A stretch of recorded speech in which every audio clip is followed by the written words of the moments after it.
چیونٹیوں کو گھر سے بھگانے کے لیے ایک مشہور اور مجرب آیت جو قرآن پاک میں موجود ہے وہ سورہ نمل کی آیت نمبر 18 ہے۔ بسم اللہ الرحمن الرحیم حتى إذا أتوا على باد النمل قالت نملة يا أيها النمل ادخلوا مساكنكم لا يحطمنكم سليمان وجنوده وهم لا يشعرون۔ ترجمہ، یہاں تک کہ جب وہ چیونٹیوں کی وادی پر آئے تو ایک چیونٹی نے کہا، اے چیونٹیوں اپنے گھروں میں داخل ہو جاؤ، کہیں سلیمان اور اس کے لشکر تمہیں کچل نہ دے اور وہ شعور نہ رکھتے ہو۔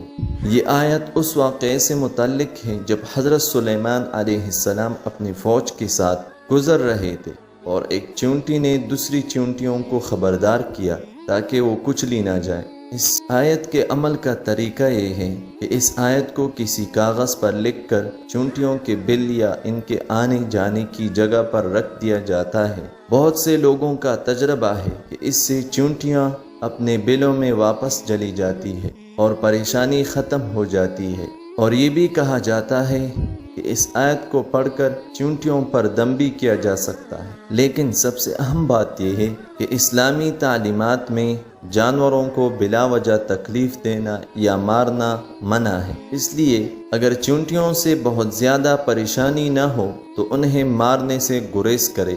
اگر مجبوری ہو اور وہ نقصان پہنچا رہی ہوں تو انہیں بھگانے کے لیے یہ عمل یا کوئی دوا استعمال کی جا سکتی ہے، لیکن انہیں جلانا مکروہ ہے۔ اگر آپ ہمارے چینل پر نئے ہیں تو ہمارے چینل کو سبسکرائب کریں اور تازہ ترین اسلامک ویڈیوز کے لیے گھنٹی کا نشان دبانا نہ بھولیں۔ مزید ایسی معلوماتی اور ایمان افروز ویڈیو کے لیے ہمارے ساتھ جڑے رہیں۔